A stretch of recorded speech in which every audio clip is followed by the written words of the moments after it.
Bajo el emperador Trajano, el Imperio Romano alcanzó su máxima extensión, abarcando la mayor parte del continente europeo. Trajano, que era un gran militar, conquistó esos nuevos territorios por la fuerza, pero luego supo gobernarlos también como un gran político, pues además de construir grandes infraestructuras, buscó siempre el bienestar social y la felicidad del pueblo.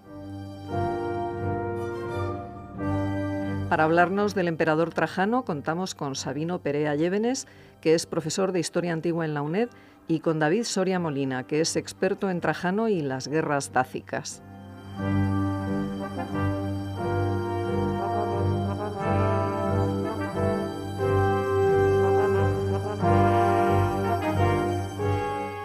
Buenos días, saludamos al doctor Soria Molina, que ha venido a hablarnos a la radio del emperador Trajano. Le damos la bienvenida. Muy buenos días, profesor Perea, y muchas gracias. La primera pregunta que le quería hacer al doctor Molina es sobre el escenario bélico.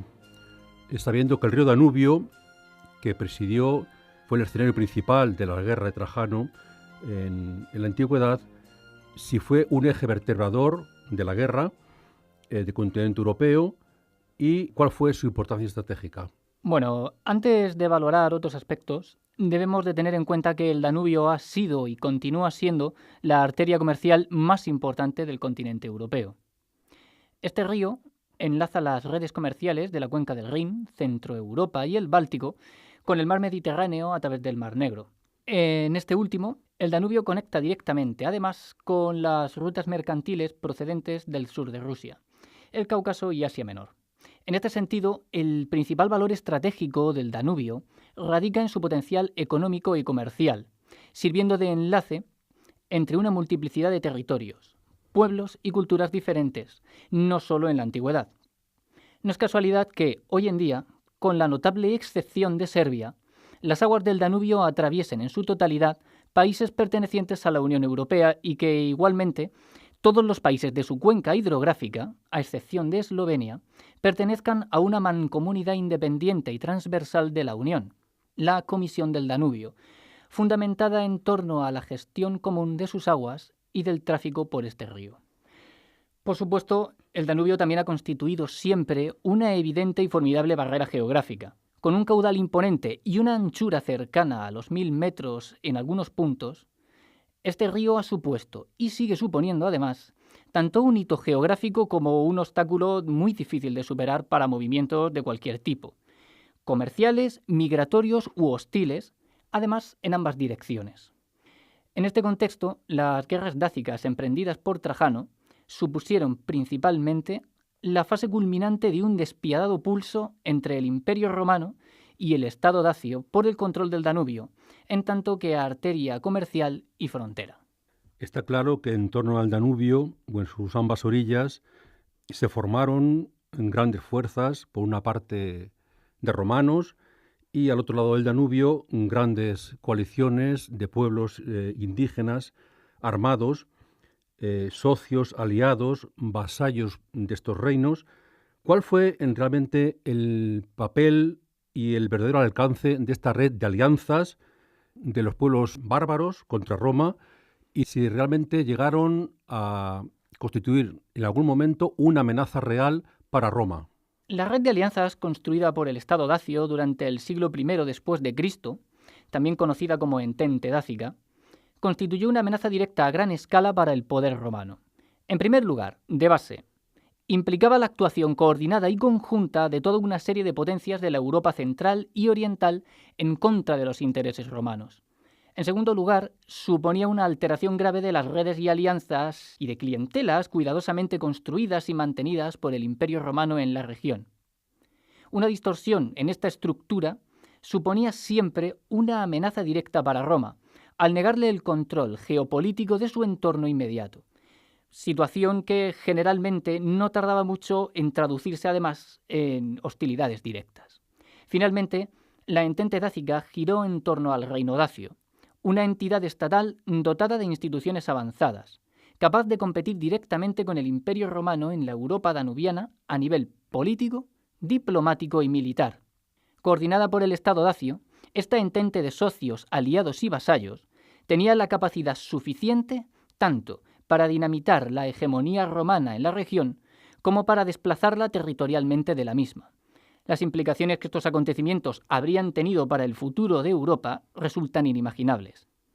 Así pues, la actual configuración del mapa político-cultural europeo, podemos afirmar sin lugar a dudas, es en parte hija del triunfo final de Roma y del emperador Trajano sobre la entente dácica. Por lo que cuentas entonces, no se trata de una guerra de conquista y avasallamiento, sino del enfrentamiento de dos estados potentísimos en la Europa de su tiempo.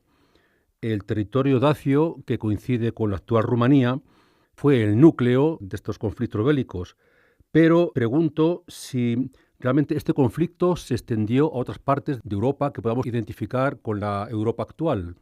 En efecto, el territorio dacio, como bien has señalado, aproximadamente lo que hoy en día viene a ser Rumanía, supuso tan solo una parte del escenario del conflicto. Las aspiraciones del Estado dacio y sus aliados orientales para hacerse con buena parte de lo que era en aquel momento la provincia romana de Mesia Inferior, es decir, la actual Bulgaria, extendieron la confrontación a esta zona en múltiples ocasiones, teniendo los enfrentamientos navales por el control de las aguas del Danubio y las costas occidentales del Mar Negro un papel fundamental en estos acontecimientos. Al oeste de la cordillera de los Cárpatos, la intervención de distintos pueblos germánicos, aliados y clientes tanto del reino dacio como del propio Imperio Romano, llevaron la guerra hasta las actuales República Checa y Eslovaquia. Las invasiones de la provincia romana de Panonia, equivalente en parte a las modernas Austria y Hungría, perpetrada por las tribus germánicas de cuados y marcomanos, extendieron los enfrentamientos entre Roma y la entente dácica, además, hasta el mismo corazón de Centroeuropa. En síntesis, la mayor parte de la Europa central y danubiana, junto con las costas occidentales del Mar Negro y el extremo occidental de la moderna Ucrania, se vieron afectadas de forma directa por las guerras dácicas de Domiciano y Trajano a caballo entre los siglos I y II después de Cristo, lo que otorga a estos conflictos un alcance verdaderamente europeo y, por lo tanto, un impacto similar. Has hablado principalmente de la guerra, intervinientes, pero no hemos citado en ningún momento las causas de la guerra. ¿Qué interés tenía Roma por conquistar estos territorios? ¿Tenían algo de riqueza? ¿Tenían minas? ¿En qué tenían? ¿O era simplemente guerras defensivas? Suele alegarse, en la historiografía más tradicional, que las causas de las guerras dácicas de Trajano fueron la búsqueda del famoso oro dacio, es decir, el Imperio Romano estaría intentando apoderarse de las grandes minas que dominaban los reyes dacios en aquel momento. Desde el punto de vista de mis estudios, lo que he podido demostrar es que la principal causa real de estos conflictos, tanto en época de Trajano como en época de Domiciano, fue fundamentalmente una razón puramente estratégica, es decir, anular una amenaza que estaba a punto de conseguir desplazar al poder romano de la región, anular completamente y destruir de forma permanente a una potencia que estaba vertebrando toda una serie de alianzas capaces de apoderarse de buena parte de esta región de Europa. Con el emperador Trajano, que para la historiografía, para la historia, es modelo de emperadores, el Imperio Romano alcanzó su máxima extensión. De hecho, llegó hasta Mesopotamia, las campañas bélicas de este emperador. Visto en conjunto, ¿qué enseñanzas puede obtener la Europa actual de este conflicto o bien del gobierno de Trajano, digamos, en tanto unidad política, imperialismo, la necesidad de la guerra? Estos conceptos, ¿cómo podríamos mirarlos de una perspectiva actual? No debemos de olvidar en ningún momento que tanto la conquista romana de Dacia en particular, como la formación del Imperio Romano en general, supusieron un proceso eminentemente violento o, como mínimo, coercitivo en su mayor parte. La principal lección que puede proporcionarnos, por lo tanto, la clase de unidad europea alcanzada por Roma, no radica en los medios empleados para conseguirla, sino en ciertos aspectos clave de su gestión posterior. Conseguir la integración de una multiplicidad de pueblos, culturas y lenguas diferentes bajo una administración y un espacio comunes. El Imperio Romano mantuvo a lo largo de su historia una actitud esencialmente integradora hacia los conquistados, sus propios aliados y hacia cualquier otra aportación de población nueva. Esta actitud se materializó en la práctica en brindar a individuos y colectivos la posibilidad de alcanzar la ciudadanía romana y, con ello, los derechos y oportunidades propias de esta condición, a cambio, por supuesto, de su adhesión ineludible a un conjunto básico y variable de normas y convenciones jurídicas, institucionales y culturales a distintas escalas. Es, por lo tanto, la integración y la capacidad de generar un espacio común a todos los niveles, salvando las distancias y los distintos contextos históricos, la principal enseñanza que la Europa de nuestros días puede extraer del Imperio Romano en época de Trajano. Paradójicamente, el complejo conjunto bidireccional de asimilación territorial, política y cultural que solemos sintetizar bajo el nombre de romanización no aconteció del modo habitual en la gestión de Dacia tras su conquista y conversión en provincia romana en época de Trajano. Por motivos políticos y estratégicos, los estadistas romanos pusieron en marcha un proceso de desarticulación intencional y sistemático de las instituciones remanentes y de la cultura dácicas, purgando por completo a las élites político-religiosas y relegando a la restante población nativa superviviente al medio rural. Inmigrantes procedentes de otras provincias del imperio ocuparían finalmente su lugar. Esta constituye otra lección muy importante legada por la época de Trajano a la actualidad: el precio brutal y perdurable de la violencia y la guerra, así como de la dejación flagrante ante problemáticas palpables, realidades que, desgraciadamente, los europeos hemos conocido con demasiada frecuencia a lo largo de toda nuestra historia hasta nuestros días. Por traer un poco la conversación hacia la actualidad y la realidad europea, quería preguntarte si tienen los rumanos actuales conciencia de sus orígenes como nación, si se sienten también romanos como parte conquistada de este proceso en este momento, y de cuáles son los fundamentos de su cultura, de su lengua. ¿Qué nos puede decir en este sentido? A ver, la situación en este sentido es bastante curiosa.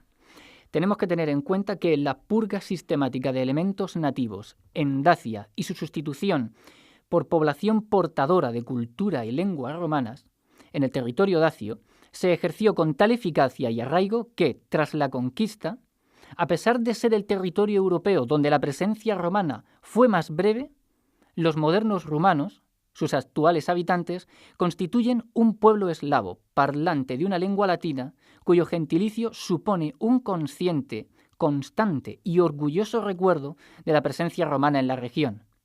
Así pues, en efecto, los actuales rumanos poseen una marcada conciencia de los orígenes latinos de su lengua, cultura y etnónimo.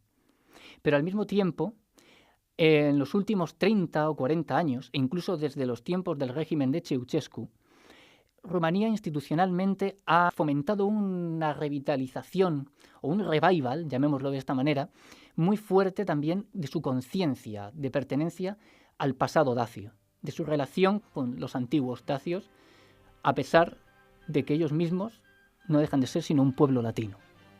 Pues muchas gracias, David, por habernos ilustrado con tanta sabiduría sobre Trajano y su aportación a los orígenes de Europa. Muchas gracias, profesor Perea, por sus amables palabras y por esta oportunidad.